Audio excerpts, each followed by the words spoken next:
Dear fans and followers, welcome back दोस्तों। एक बार फिर स्वागत करता हूं आपका। उम्मीद करता हूं सब लोग बहुत अच्छे होंगे। दोस्तों देखिए, जो कोरोना है उसकी हालत अब सुधरती जा रही है। बेचारा थोड़ा सा परेशान हो गया था पहले, तो उसकी वजह से जो है यमुना एक्सप्रेसवे का जो ड्रॉ है वो भी टल गया था। तो उम्मीद है कि नेक्स्ट जो महीने में लास्ट वीक में जो है वो हो जाए, भगवान की दुआ से, तो सबका फ़ायदा होगा। तो दोस्तों हम आज इस वीडियो में बात करने वाले हैं फ्लैट और रेजिडेंशियल जो प्लॉट्स होते हैं उनके बारे में। तो देखिए, अगर कोई व्यक्ति इन्वेस्टमेंट के पर्पज़ से वीडियो देख रहा है तो प्लीज़ कंटिन्यू करिएगा। और जो व्यक्ति नीडफुल है घर लेने के लिए या फ्लैट लेने के लिए या प्लॉट लेने के लिए, उनके बस ये जानकारी के लिए हो सकता है। बेसिकली ये वीडियो जो है इन्वेस्टमेंट पर्पस के लिए मैं बता रहा हूँ। जो मैं डिफरेंस बता रहा हूँ फ्लैट और जो प्लॉट की प्रॉपर्टीज़ होती हैं उनका जो डिफरेंस है, उसमें क्या फ़ायदे हैं क्या नुकसान है, उस बारे में हम इसमें डिस्कस करेंगे। तो ये आपके ऊपर है कि आप जानकारी लेना चाहते हैं तो बने रहिएगा लास्ट तक, अदरवाइज जो है आप इसको क्लोज करके जा सकते हैं। तो दोस्तों जैसा कि आपको मालूम है कि हम में से बहुत सारे लोग जो हैं इन्वेस्टर हैं, जो कि मेरे चैनल पे हैं ज़्यादातर लोग, और फाइनेंशियली थोड़े से स्ट्रॉन्ग हैं, अच्छे हैं। मतलब मैं ये तो नहीं कहता कि बहुत ज़्यादा है, लेकिन इन्वेस्टमेंट जो है वही लोग करते हैं जिनके पास थोड़ा सा जो है अर्निंग बचा हुआ है, और वो उसको जो है बजाय जो है बैंक में डालने के, क्योंकि आपको पता है कि एफडी जो है आज की डेट में ज़्यादा से ज़्यादा 5% का आपको एफडी रिटर्न मिल रहा है। तो अच्छा सा अच्छा इन्वेस्टमेंट या तो स्टॉक मार्केट में आप लगा सकते हैं, म्यूचुअल फंड्स में लगा सकते हैं, या फिर हमारे पास अगला जो ऑप्शन बच जाता है वो बच जाता है आपका प्रॉपर्टी का। तो देखिए, यहाँ पर प्रॉपर्टी जो है दो तरीके की मैं यहाँ पर बताने वाला हूँ। एक तो फ्लैट होते हैं जो कि बने बनाए होते हैं, ठीक है ना। जैसे हम लोग बात भी करते हैं डीडीए के फ्लैट हो गए, बहुत से लोग जो है उसमें खाली इन्वेस्टमेंट पर्पज़ के लिए लेते हैं। एक होते हैं प्लॉटिंग जो होती है, जैसे कि आपकी जो है जीडीए करवाती है, ग्रेटर नोएडा करवाती है, नोएडा है, या आपकी वाईईए यानी कि यमुना एक्सप्रेसवे अथॉरिटी कराती है वो। तो हम लोग इसी बारे में, इसी के इर्द गिर्द जो है हम बातें करेंगे, ताकि हम लोग को जो है ना थोड़ा सा क्लियरिटी हो जाए। हम लोग जब भी इन्वेस्टमेंट करने जाते हैं तो हम लोग जो है डिसीजन नहीं ले पाते कि हमें करना क्या है। तो मैं यहाँ पे कुछ पॉइंट्स जो हैं, जो लीगल हैं, जो टेक्निकल हैं, उनको मैं थोड़ा सा डिस्कस करूँगा, ताकि जो है, और बाद में लास्ट में मैं कंक्लूजन भी दूंगा। और बीच बीच में कुछ सवाल हैं, वो मतलब सवाल तो नहीं लूँगा, लेकिन उसके रिलेटेड कोई बात है वो मैं आपसे कर लेता हूँ। तो ज़्यादा लंबी नहीं करेंगे वीडियो को।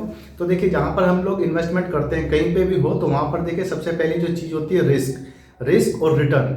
यानी तो मैं इसको जो तीन चीज़ों से लिखता हूँ RRS, यानी कि रिस्क, रिटर्न, और जो लास्ट वाला S है वो आता है सिक्योरिटी और सेफ्टी। तो देखिए, सबसे पहले जब भी हम इन्वेस्टमेंट करते हैं तो हम सबसे पहले पूछते हैं ROI क्या है भाई, कि भाई साहब हमें मिलने वाला क्या है। सबसे पहला क्वेश्चन जो है ना, कोई भी यही पूछेगा मेरे को क्या मिल रहा है, ठीक है ना। तो इसमें हम लोग देखिए, अगर मैं बैंक में इन्वेस्ट करता हूँ, ठीक है ना, तो उसमें हमको एफडी पे मिलते हैं 5%। अगर मैं सेविंग बैंक में डालता हूँ तो उस पर आज की डेट में आपको मिल रहा है 3% मैक्सिमम, बता रहा हूँ मैं आपको, ठीक है। और बाकी का कोई ऐसा जरिया बचता नहीं। स्टॉक मार्केट में मैंने पैसा लगा दिया, आज बढ़ गए, कल नहीं बढ़ रहे हैं, परसों फिर बढ़ गए, या एकदम से काफ़ी डूब गए, तो उसके कोई भी उसकी वो नहीं है। म्यूचुअल फंड में हम लोग लगाते हैं, लमसम लगा दिया है, वो बढ़ रहे हैं नहीं बढ़ रहे हैं, वो कहाँ पे लगा रहे हैं पैसा, वो हम लोग उसमें बात नहीं करेंगे।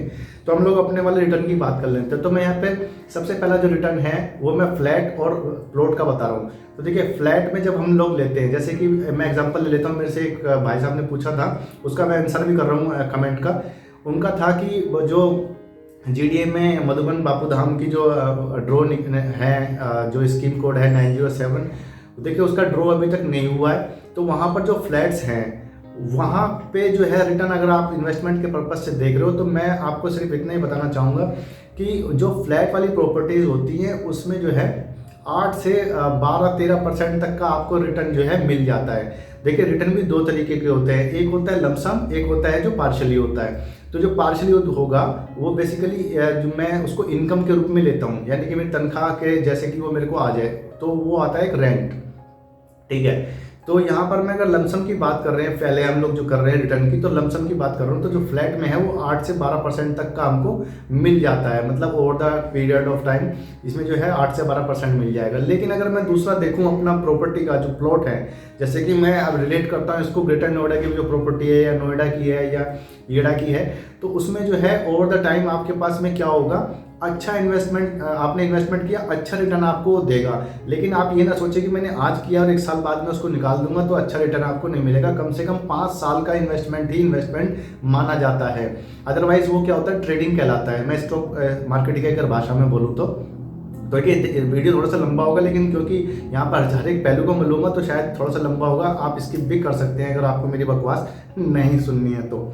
तो देखिए रिटर्न की मैंने बात कर ली, यहाँ पर थोड़ा सा कम मिलता है, वहाँ पे ज़्यादा मिल जाता है। और इस चीज़ का ध्यान रखिए, जहाँ पर रिटर्न ज़्यादा होता है वहाँ पर जो है रिस्क भी ज़्यादा होता है। तो अब मैं बात कर लेता हूँ रिस्क की। तो देखिए रिस्क में फ्लैट में क्या होता है कि आपको जो है थोड़ा सा रिस्क कम हो जाता है, क्योंकि वो बना बनाया है, रेडी टू मूव इन है। तो आपने वहाँ गए, थोड़ी क्वालिटी वगैरह देख लिए, उसके डॉक्यूमेंट वगैरह चेक कर लिए, ओके जी, आपने रजिस्ट्री करा ली, और आपका जो है रिस्क जो है उतना नहीं होता है। रिस्क कहाँ पे होता है इसमें, दूसरे वाले में जो अंडर कंस्ट्रक्शन होते हैं, जैसे कि कुछ अभी प्रॉपर्टीज हैं, वो बिल्डर क्या करते हैं, आप हमें पैसे देते जाइए, हम आपको जो है पोजीशन बाद में दे देंगे। वो बड़ी खतरे वाली निशानी है। तो यहाँ पे एक मेरे व्यूअर थे, उन्होंने मेरे से पूछा था सुपरटेक के बारे में कि आप सुपरटेक के बारे में बताइए। कुछ लोग मेरे से बोल रहे हैं जो गौर यमुना सिटी है उसके बारे में बताइए।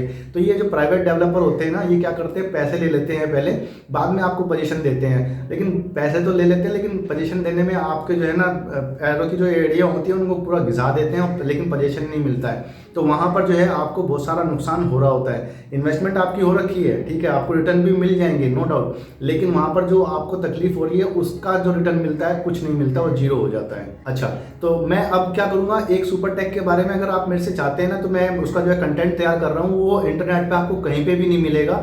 एक्चुअली मैं जो तैयार कर रहा हूँ वो सुपरटेक के जो होते हैं टेक्निकल लोग होते हैं, कुछ डाटा मैंने उनसे लिया है, कुछ जो है मैंने जो अप्रूव्ड जो हुआ है सुपरटेक का, ये जो गोल्फ कंट्री है गौर सिटी के जो सामने बन रही है, गौर यमुना सिटी के, उसके बारे में डिटेल में आपको देने वाला हूँ। आपको बहुत सारी वीडियो मिल जाएंगी, बहुत सारा कंटेंट मिल जाएगा, लेकिन जो चीज़ मैं आपको बताने वाला हूँ वो शायद आपको कहीं देखने को ना मिले। तो एक दो दिन में मैं जो है उसको यहाँ पर अपलोड कर दूंगा।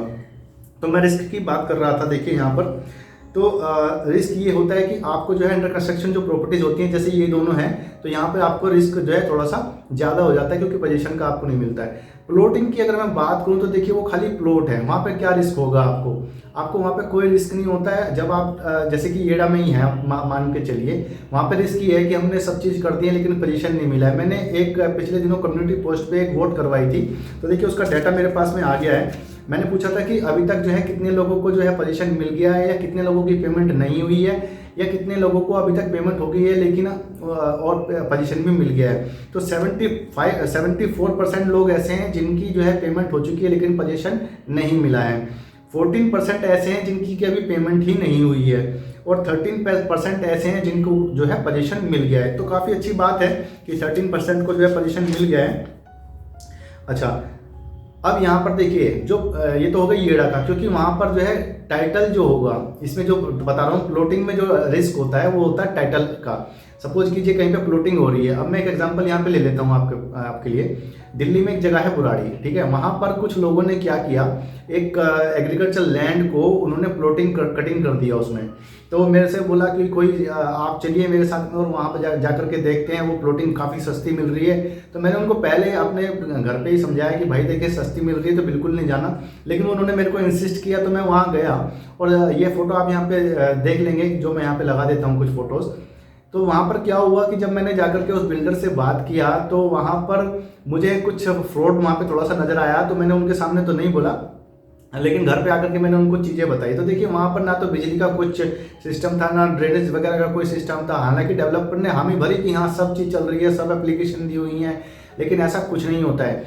कई बार क्या होता है, वो खेती की ज़मीन को ही प्लॉटिंग करके डाल देते हैं। अगर मैं आपको बताऊं, जीडीए के अंदर भी कुछ नोटिफिकेशन आते रहते हैं कि भाई फलानी जगह में फलाना डेवलपर है, वो जो है प्लॉटिंग कर रहा है और वो जो है एडवर्टीजमेंट कर रहा है। अगर कोई भी व्यक्ति उनसे प्लॉट खरीदता है क्योंकि वो अप्रूव्ड नहीं है, तो उसके जिम्मेदार आप खुद होंगे और वो डेवलपर होगा, अगर लीगली एक्शन लिया जाएगा तो यहाँ पर थोड़ा सा ये रिस्क हो जाता है। दूसरा क्या रिस्क है यहाँ पर, एनक्रोचमेंट का हो जाता है। मान लीजिए कि कहीं आपने ऐसी जगह पर प्रॉपर्टी ले ली जहाँ पे आप जा नहीं सकते हो या रहते नहीं हो वहाँ पे, तो वहाँ पे जो थोड़े से बदमाश टाइप के होते हैं, अच्छे खासे लोग जो होते हैं, आप समझ ही रहे होंगे कौन लोग होते हैं वो, तो वो क्या करते हैं, उसको एनक्रोचमेंट कर लेते हैं, यानी कि थोड़ा थोड़ा हिस्सा मिलाते रहते हैं अपने में, और अपना 150 गज का प्लॉट जो है 200 गज का कर लेते हैं और उसको बाद में सेल आउट कर देते हैं। सेल आउट करने में भी उनको फायदा होता है, लेकिन लीगल वो भी नहीं होता है, तो वहाँ पर आप फंस सकते हैं। तीसरा यहाँ पे जो होता है अप्रूव्ड का, जो मैंने बताया है कि एग्रीकल्चर लैंड को बिना अप्रूव किए अथॉरिटीज से, वहाँ की जो है अथॉरिटीज़, वो जो है वैसे ही उसको सेल आउट कर देते हैं। वो सब चीज़ जो है गलत होती है, तो इसलिए प्लॉटिंग में ये तरीके की मुश्किल होती है। तो हमेशा जब भी आप प्लॉटिंग लें तो अथॉरिटी से ही लें, ठीक है, कहीं और डेवलपर जो अननोन डेवलपर हैं उनसे कभी ना लें। आप मेरी जो है पिछली वीडियो भी देख सकते हैं, जहाँ पे मैंने बताया हुआ कि प्रॉपर्टी खरीदते वक्त किन बातों का ध्यान रखें। ठीक है जी। अब मैं बात कर लेता हूँ एस की, यानी सिक्योरिटी और सेफ्टी सिक्योरिटी की। तो देखिए, जो फ्लैट होते हैं वो जनरली जो होते हैं ग्रुप हाउसिंग सोसाइटी में ही होते हैं, यानी कि वहाँ पर जो है बाउंड्री होगी, उसके अंदर में बिल्डिंग होगा, गेट पे गार्ड वगैरह रहेंगे, सीसीटीवी कैमरा रहेंगे, पार्किंग वगैरह की जो सुविधा होती है अच्छी खासी होती है। तो वहाँ पर जो है कई बार क्या होता है, एक सिक्योरिटी गार्ड क्लियर होता है, कभी दो होते हैं, कभी 3 होते हैं। तो इस तरीके से जो है वहाँ पे सिक्योर्ड रहता है, तो एक आप जो है बच सकते हैं उस चीज़ से। लेकिन जो प्लॉटिंग होती है वहाँ पर जो है कई बार क्या होता है, सिक्योरिटी वगैरह नहीं होती, कोई भी आ जा सकता है, तो वहाँ पर थोड़ी सी दिक्कत ही होती है। लेकिन जब वो वहाँ पर जो RWA होते हैं वो वहाँ पर क्या करते हैं, वो डेवलप कर लेते हैं बाद में और उस चीज़ को जो है सिक्योर्ड कर लेते हैं, तो वहाँ पर आपको ये फ़ायदा हो जाता है। तो मोटा मोटी दोनों तरफ से मैं कह सकता हूँ कि आपकी जो है सेफ्टी सिक्योरिटी रहती भी है और नहीं भी रहती है, क्योंकि हर चीज़ ज़्यादातर जो केसेस हैं अगर आपने देखे होंगे तो ज़्यादातर फ्लैटों में ही होते हैं, जहाँ पर फ्लैट होते हैं, क्योंकि वहाँ पे एक दूसरे को कोई जानता नहीं है, भले ही वहाँ पे सिक्योरिटी हो। मैं प्रैक्टिकली बात कर रहा हूँ आपको, जो कि अखबारों में आती रहती है, आप सब लोग जानते हैं इस बारे में। तो दोस्तों ये तो थी बात रिटर्न की, रिस्क की और जो है आपकी सेफ्टी सिक्योरिटी की। अब कुछ बेनिफिट्स हैं दोनों के अपने अपने, वो हम देख लेते हैं। तो देखिए, सबसे पहला जो है फ्लेक्सिबिलिटी आ जाता है, यानी कि एक बार मेरे से एक व्यक्ति ने क्वेश्चन पूछा था कि भाई DDA में फ्लैट कब निकलेंगे, आप अप्लाई करते हो या नहीं करते। तो देखिए, मैंने उनको कहा था I am not interested in flats, क्योंकि मुझे जो है अच्छा नहीं लगता है उसमें। उसका पीछे का रीज़न मैं आपको जो है लास्ट में कंक्लूजन में दूंगा, मैं क्यों फ्लैट्स में इन्वेस्टमेंट नहीं करता हूँ। तो वहाँ उसका एक रीज़न ये भी है कि देखिए, वहाँ पर क्या होता है, फ्लैट जो है बने बनाए होते हैं, रेडी टू मूव इन होते हैं, यानी कि जो डिजाइन डेवलपर ने बिल्डर ने बना के दे दिया वही आपको एक्सेप्ट करना पड़ेगा। हाँ, थोड़ी बहुत उसमें तोड़ मरोड़ कर सकते हैं, जैसे DDA वगैरह में, DDA के फ्लैट में बाद में जो है लोग टाइल्स वगैरह लगा लेते हैं या थोड़ा सा आगे पीछे बढ़ा लेते हैं, उसको कोई रूम अगर वगैरह शिफ्ट करना हो तो उसमें पार्टीशन कर लेते हैं। लेकिन मेजर आप जो है कुछ अच्छे उससे नहीं कर सकते, जैसे वास्तु का कुछ है तो वो आप चीज़ नहीं कर सकते। प्लॉटिंग में क्या है कि सपोज कीजिए ये ड्रॉ जो होने वाला था 5 मई को, उसमें किसी का नाम आ जाता है और वो जो है अच्छे खासे जो 13% लोग जो है जिनको पोजीशन मिल गया है, वो अच्छा खासा डिजाइन जो है अपने हिसाब से, वास्तु के हिसाब से, नॉन वास्तु के हिसाब से, यानी अपने रिलीजन को फॉलो करते हुए उस चीज़ को वो जो है डिजाइन करवा सकते हैं, उनको जो है छूट होती है। दूसरा जो है फ्लैट में क्या दिक्कत है कि फ्लैट जो है भाई साहब आपको एक दे दिया है, एक फ्लोर बस छुट्टी। लेकिन जो प्लॉटिंग होती है वहाँ पर जो है FAR है या FSI है, उसके हिसाब से आप उसको घटा बढ़ा सकते हैं, जितना आप चाहें उतना खुला बना सकते हैं या नहीं बना सकते हैं, ये आपके ऊपर डिपेंड करता है। फ्लैट में जो मटेरियल आपको दे दिया लगाया वही आपको जो है लगाना होगा। जो अपने प्लॉटिंग होती है उसमें जो है आप अपने हिसाब से काम करवा सकते हैं, चाहे तो प्लाईवुड के बोर्ड के जो है गेट लगाइए या फिर सागवान के गेट लगाइए, ये आपके ऊपर डिपेंड करता है। मैं बात कर लेता हूँ रिटर्न का जो सेकंड पार्ट था, यानी कि जो इनकम था। तो इनकम देखिए रेंट की होती है बेसिकली, तो ये फ्लैट में आपको इमीडिएट आनी चालू हो जाती है अगर आपके पास में कस्टमर है तो। अदरवाइज आप जो है उसको फ्लैट को आपने लेके रख लिया कि भाई मैं किराए पे इसको चढ़ाऊंगा, किराएदार मिल नहीं रहा है तो कहीं से भी इनकम नहीं आएगी, फिर तो वो तो आपका पड़ा ही हुआ है, फिर तो आपको लमसम ही मिलेगी जब आप उसको सेल आउट करेंगे। प्लॉट के केस में ऐसा नहीं होता है, क्योंकि प्लॉट पे कुछ कंस्ट्रक्शन नहीं है तो उसमें कोई किराएदार भी नहीं मिलेगा। लेकिन अगर आप उस पर कंस्ट्रक्शन कर देते हैं और बाद में कहें कि भाई मैं तो इससे इनकम कमा रहा हूँ, तो देखिए आपका इन्वेस्टमेंट डबल हो जाता है। क्योंकि जो प्लॉट होते हैं वो आते सस्ते हैं, लेकिन जब आप उस पर कंस्ट्रक्शन करते हैं तो वो उसी कॉस्ट में चले जाते हैं। लेकिन हाँ, ये है कि आपने उसको खुद बनाया, आपको मालूम है कि वो कितना टाइम चलेगा। फ्लैट का आपको नहीं पता, बस वो आपने इन्वेस्टमेंट कर दिया, रेंट आउट आपने लेना है, बस उससे ज़्यादा कुछ नहीं है। मैं एक वीडियो बनाने वाला हूँ, देखिए ये आप लोगों के लिए बहुत इंपॉर्टेंट होगी। जो किराए पे रहते हैं लोग, वो मकान मालिक कब बन जाते हैं, क्योंकि ये आने वाले टाइम में जब भी लोग हेड़ा में, ग्रेटर नोएडा में, गाजियाबाद में जब भी कहीं पे प्लॉटिंग लेंगे, वहाँ पर कंस्ट्रक्शन करेंगे, तो वहाँ पर जो भी लोग इन्वेस्टमेंट करते हैं वो सोचते हैं कि भाई मैं यहाँ पे जो है रेंट आउट कर दूँ इसको। तो उसके बाद में जो दिक्कतें आती हैं उसके रिगार्डिंग में ये वीडियो बनाऊंगा मैं काफ़ी सारी वीडियो जो है इस बारे में बनाने वाला हूँ। तो आप जो है इस चैनल पे बने रहिए, सब्सक्राइब कर लीजिए अगर आपने नहीं किया अभी तक, कोई नया सब्सक्राइबर देख रहा है, अभी व्यूवर देख रहे हैं। और हाँ, आपको अच्छा लगता है तो शेयर कीजिएगा, अदरवाइज इट्स ओके। अगले बेनिफिट की मैं बात कर लेता हूँ। तो देखिए फ्लैट के केस में जो है टैक्स, ठीक है ना, तो फ्लैट के केस में यस आपको जो है टैक्स का बेनिफिट हो जाता है जो लोग नौकरी पेशा हैं। मैंने एक जो है अपना एक पोस्ट और करवाया था, कम्युनिटी पोस्ट मैंने की थी। मैंने पूछा था कि बिजनेस कितने लोग करते हैं, जॉब कितने लोग करते हैं, पढ़ाई कितने करते हैं। एक्चुअली में ये जो पोस्ट मैं कराता हूँ इससे मेरे को थोड़ा सा अंदाजा होता रहता है कि मेरे जो व्यूअर हैं वो कौन है, ताकि मैं उसी हिसाब से जो है कंटेंट डिलीवर कर पाऊँ। अदरवाइज जो है कंटेंट डिलीवर करने से कोई फायदा नहीं है, बक करते रहो, ठीक है ना, कोई आपके पास में डाटा नहीं है, कुछ नहीं है। तो देखिए बिजनेस, मेरे जो व्यूअर हैं वो 26% जो है व्यूअर बिजनेस करते हैं और सबसे ज़्यादा जो है 60% जो है जॉब करते हैं। तो देखिए ये जो मैं पॉइंट आपको बता रहा हूँ ना टैक्स का, तो जब भी वो टैक्स आपका ITR फाइल करते हैं तो वहाँ पर इनको फ़ायदा हो जाता है। क्या फ़ायदा होता है, वो होम लोन अगर लेते हैं, ठीक है ना, उसको फ्लैट को खरीदने के, तो वो वहाँ पर उसको लगा करके टैक्स बेनिफिट ले सकते हैं, ये उनको फ़ायदा मिल जाता है। अब बात आती है कि भाई बिजनेस वालों को क्या फ़ायदा होगा फिर।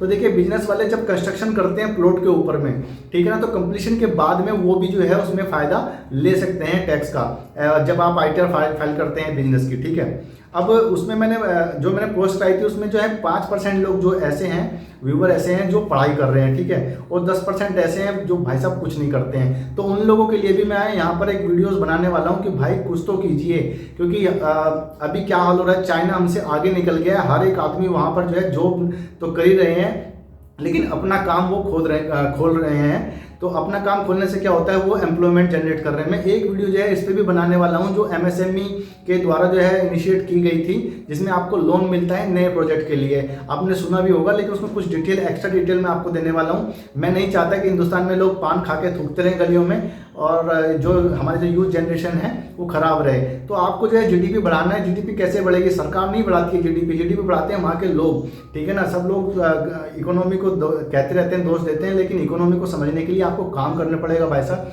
मैं मानता हूँ कि गवर्नमेंट की गलतियाँ हैं, गवर्नमेंट जो है उस तरीके के जो है बिजनेस जो फाइलिंग होती है, जो फॉर्म्स होते हैं, उसको थोड़ा सा स्मूथ करने में लगी हुई है, ताकि जो है हम लोग 1-2 डॉक्यूमेंट, 3-4 डॉक्यूमेंट दें और जो है अपना बिजनेस खोल लें। काफ़ी सारे यूथ जो हैं आज की डेट में मेरे जानने वाले, वो बिजनेस करना चाहते हैं, लेकिन डॉक्यूमेंटेशन की वजह से जो है वो नहीं कर पाते हैं उस काम को, और फिर जो है वही आपको पता है GST नहीं लेना, ये नहीं करना, सब धोखाधड़ी की चलती रहती है।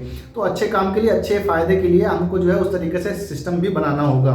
तो क्या आप मेरी बात से एग्री करते हैं? तो आप मुझको प्लीज़ कमेंट करके बताइए। जो 10% लोग हैं, मैं चाहता हूँ, हो सकता है कि इनमें से कुछ लोग जॉब करना चाहते हो, बिजनेस ना करना चाहते हो, लेकिन मैं चाहता हूँ कि सब लोग जो है GDP में अपना अपना योगदान दें, कुछ ना कुछ करें जरूर। मैन्युफैक्चरिंग करें, सर्विस दें किसी को, या फिर जो है जॉब करें, जो भी आपने करना है, थोड़ा बहुत GDP में फ़ायदा होगा।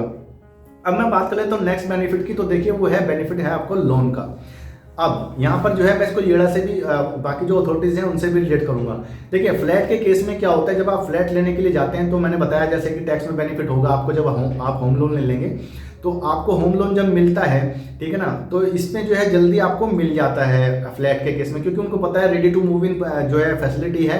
अगर कल को कोई दिक्कत भी आती है तो वो उसको जो है सेल आउट कर सकते हैं, क्योंकि उसमें उनको कोई खर्चा नहीं करना है। लोकेशन वगैरह को देखकर मैंने आप एक होम लोन की वीडियो भी बनाई हुई है, कैसे आपको अप्लाई करना होता है, क्या क्या ध्यान रखना पड़ता है, वो भी आप देख सकते हैं। आप जब मेरे चैनल को उसके जो प्लेलिस्ट है रिव्यू वाली, उसको देखेंगे तो काफ़ी सारी वीडियो आपसे रिलेटेड उसमें मिलेंगी। मैं खाली यहाँ पर जो है आपके मतलब की ही बात कर रहा हूँ और दूसरी कोई बात नहीं करूँगा। तो इसमें क्या होता है, 90% तक का लोन आपको मिल जाता है, यानी कि आप जो है 10% आपके पास में अगर अमाउंट है उस प्रॉपर्टी का, वो आप लगा लीजिए, तो आपको 90% तक का जो है लोन मिल जाता है। आपको याद होगा जब हमने येड़ा में फॉर्म भरे थे, तो उन्होंने भी 10% जो है जो उसकी रजिस्ट्रेशन बनी है वो मांगी थी। किसी भी अथॉरिटी में आप जाएंगे 10% वो आपसे मांगेगा, बाकी की वो जो है बाद में मांगते हैं। उसमें भी हर एक अथॉरिटीज़ के अंदर में 3-3 ऑप्शन दिए जाते हैं। सुपरटेक की मैं बात करूं तो वहाँ पर भी जो है कुछ इसी तरीके का है, लेकिन उन्होंने थोड़ा सा उसको और इजी कर दिया है ताकि वो पैसा जो है जनरेट कर सकें। अथॉरिटीज़ जितनी भी गवर्नमेंट होती है वहाँ पर 10% आपको देना ही होता है, बाकी का 90 डेज होता है, कहीं पे 60 डेज होता है। तो हर एक अलग अलग प्लान होते हैं। ये सारी चीज़ें एक ही है, बस थोड़ा सा हमको इसमें ध्यान देना होता है। तो वहाँ पर देखिए 90% तक का लोन आपको मिल रहा है येड़ा के अंदर में। अगर मैं आपको बताऊं तो क्यों मिल रहा है, वो उसका रीजन भी मैंने बताया था, क्योंकि ये एक अप्रूव्ड है। और यहाँ पर जो है HDFC बैंक और ICICI बैंक है, जो कि वहाँ पर आपको वो जो है लोन देते हैं अगर आप अप्लाई करते हैं, क्योंकि उनको मालूम है कि भाई ये प्रोजेक्ट है, ऐसा ऐसा है। कोई भी बैंक जो है बिना छानबीन के लोन नहीं देता है, तो वो वहाँ पर लोन आसानी से दे देंगे जहाँ पर अच्छा खासा बिल्डर का रेपुटेशन है। सुपरटेक के बारे में एक जब मैं वीडियो बनाऊंगा तो उसमें उनके पास में एक नोटिस आया था रेरा की तरफ से, वो शायद किसी को मालूम होगा या नहीं होगा, वो उसकी डिटेल मैं आपको दूंगा कि क्यों आया था, क्या हुआ था, और कुछ लोगों के जो मेरे पास में कमेंट आ रहे हैं कि वहाँ पर क्या दिक्कत है सुपरटेक में, वो भी मैं आपको बताऊंगा। दोस्तों मैं बात कर लेता हूँ अपने कंक्लूजन की। तो इसमें देखिए कंक्लूजन क्या आता है, जिन लोगों को जो है ज़्यादा लंबा टाइम इंतजार नहीं करना है, उनको जो है पार्शली जो है रिटर्न चाहिए, तो वो फ्लैट में जा सकते हैं। लेकिन ध्यान रखिएगा फ्लैट लेने से पहले आप जो है लोकेशन देख लीजिए कि क्या वहाँ पर आप रेवेन्यू जनरेट कर सकते हैं या नहीं कर सकते हैं। अगर आप वहाँ पर रेवेन्यू जनरेट नहीं कर सकते हैं, सेफ्टी सिक्योरिटी का थोड़ा सा रिस्क है, तो आप वहाँ पर इन्वेस्ट ना करें। दूसरी बात आती है प्लॉटिंग का। प्लॉटिंग में भी सेम चीज़ें हैं, लोकेशन बहुत मैटर करती है। अगर वो कोई कच्ची प्रॉपर्टी है तो आप वहाँ पर ना जाएं, जीपीए पे अगर कोई दे रहा है तो ना जाएं।